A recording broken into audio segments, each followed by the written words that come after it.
Hello, everyone. Quick heads up before we start today's episode. The Global Agile Summit is happening on May the 4th. Yes, May the 4th, and even with a big blowout Star Wars party, you have to join. It will be online, and it's, like always, free to attend. We have 4 tracks this year that I'm really excited about, and I think you will too. Stick around to the end of the episode to know what they are. If you want to check it out already now, you can check it out at bit.ly/Global Agile 26. That's the numerals 2 and 6 at the end. So one more time, that's bit.ly/Global Agile 26. All one word, all lowercase, and 2 and 6 are the numerals 2 and 6. So stick around till the end of the episode and I'll tell you what's in store. But for now, on to today's episode. Hello, everybody. It is Friday, TGIF, as they say. It is also Product Owner episode this week with Viktor Glinka. Hey, Viktor, welcome back. Hey, Vasco. Thanks. It's been a long week, and I'm happy to be here again. I am happy the week is over, but I'm even more happy that we get to talk about the product owner role because it is such an important role, just as we were talking about yesterday on the success question. So let's dive into that right away. We'll talk about great product owners in a minute, but first share with us, Viktor, what might have been potentially the worst product owner anti-pattern you've witnessed in your career. I think our listeners know product owner anti-patterns. And I cannot define the worst. I would say the worst is just not empowered product owner. I truly believe every person has ability to learn how to become a great product owner if they are empowered and trusted by the organization. And I have so many examples when people be having the right knowledge, right skills, but just not allowed to apply them. And the other way around. So let me know which path would you like to take now. Well, either way, right? Like let's start with when you think about these anti-patterns, like one of the things we want to explore here is how does this start to show? Because the product owners are not going to come to us and say, hey, I'm not empowered.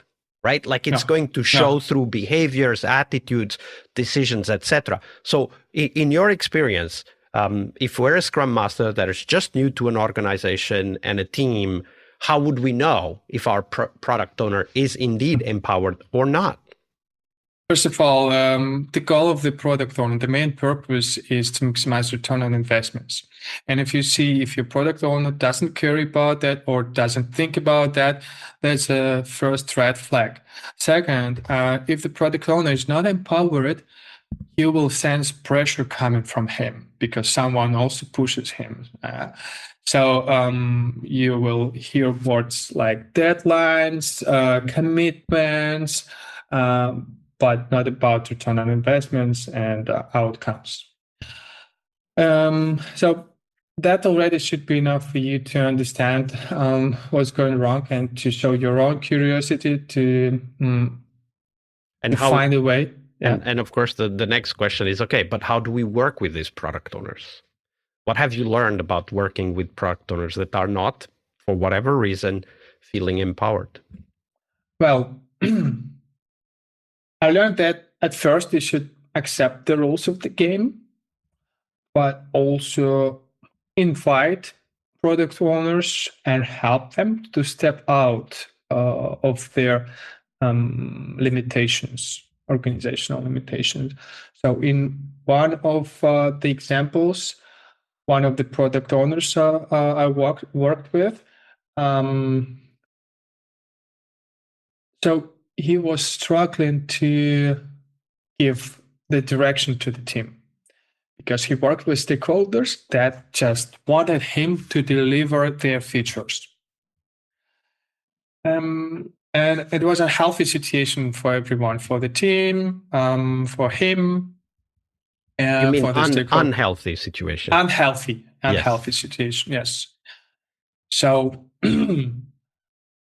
I challenged him a bit and invited to share mm,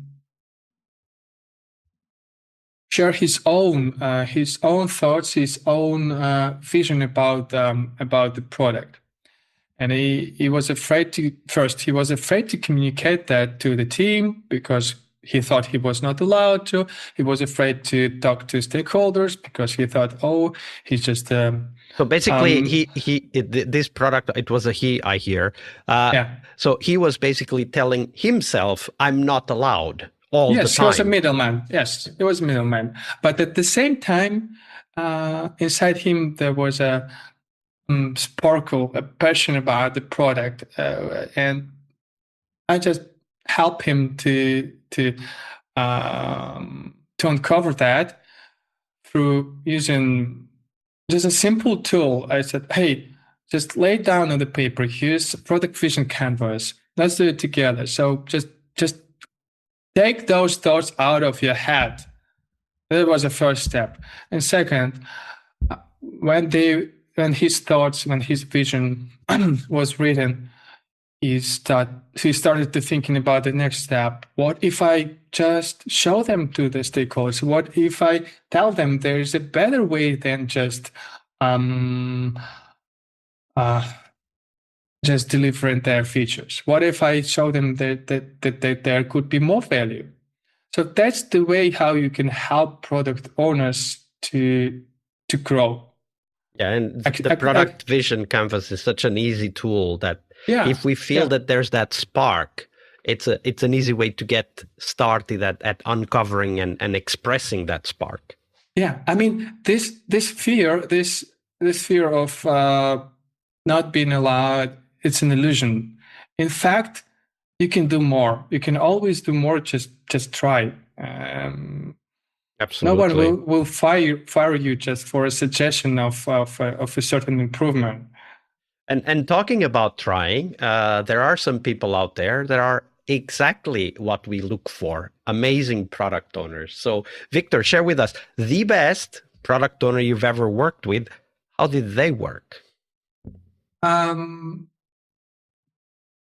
Yeah.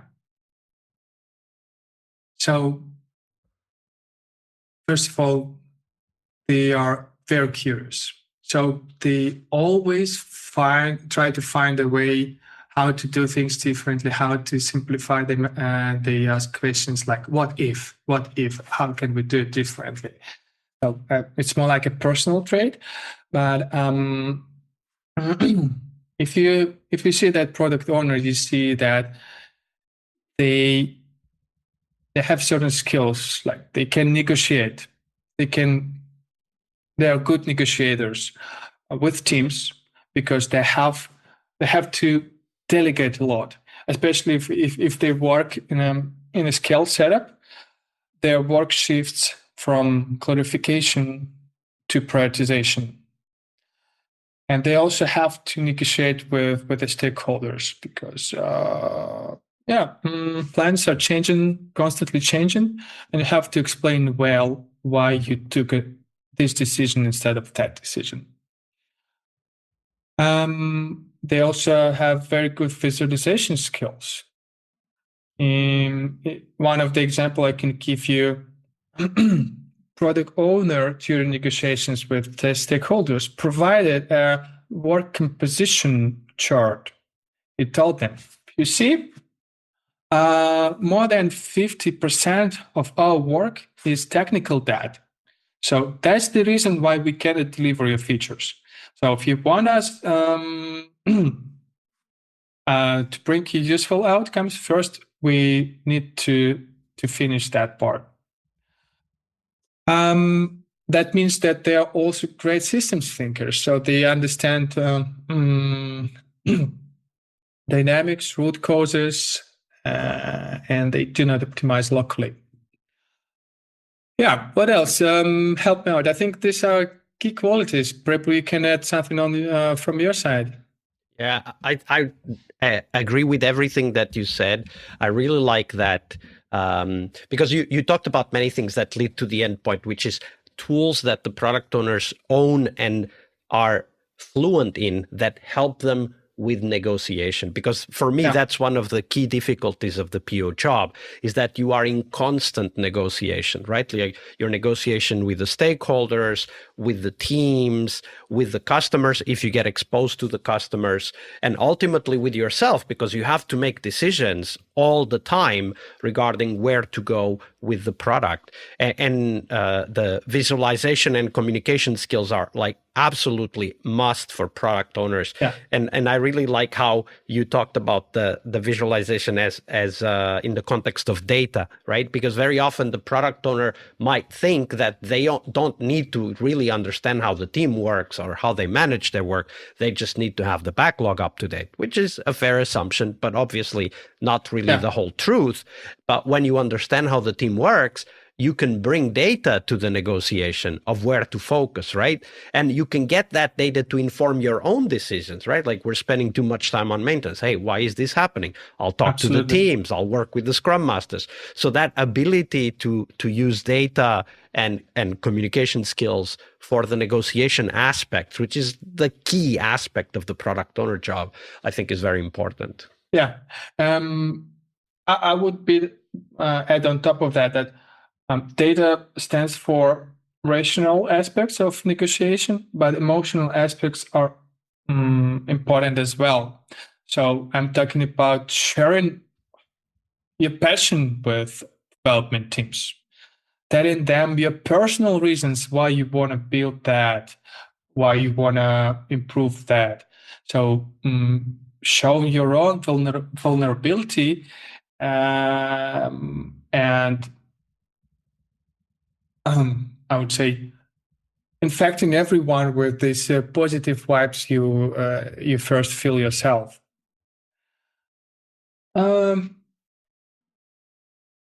comes to my mind which is never described in any framework. I think that's also important skill. I called it mindfulness, because product owners constantly exposed to pressure. As I said, they have to deal with almost everything at the moment. And it's important to make your peace with your decisions. I mean, you made a decision, move on. Don't regret about that. Calm down. And we can always learn, right? Like it's okay to make the wrong decisions if we can learn from them. But in order to do that, there's another skill, which is to be able to be data-driven, validation-oriented, experiment-oriented product owner, because that's what allows us to get that insight, that intuition that will give us better decisions in the future. Everybody makes mistakes, but being very careful and systematic about learning from those mistakes also makes for amazing product owners. Yeah, that's true. Totally agree with that. Viktor, it's been a great week. We're getting close to the end though. But before we go, where can people find out more about you and the work that you're doing? Well, I can say I'm not a public person. I just have a regular LinkedIn profile. That's it. So please visit it, reach out to me if you want, and we can discuss anything. Absolutely. Everybody reach out and ask a few follow-up questions. Learn from each other, because that's how we learn as a community. Viktor, thank you very much for being with us and for your generosity with your time and your knowledge. Thanks a lot to you and to your listeners. It was my pleasure to share my experience with all of you guys. Hi there, friends. Thanks for sticking around till the end of the episode. So let me tell you what's coming. On May 4th, we're running the Global Agile Summit. It will be online, and I want you there. This year, we have 4 tracks, and each one is built around real conversations with practitioners. No slides, no keynote theater, just honest interviews with people doing the work, just like you.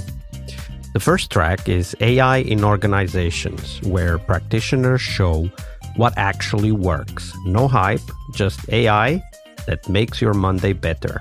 Happy Monday, everybody. And then we have the People track, honest conversations about putting humans at the center of how we work and keeping them there.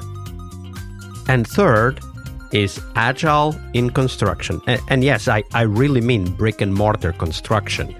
Lean and agile actual job sites. Field leaders removing waste, teams transforming how buildings get built. Stay tuned for what I think will be a super track on agile in construction.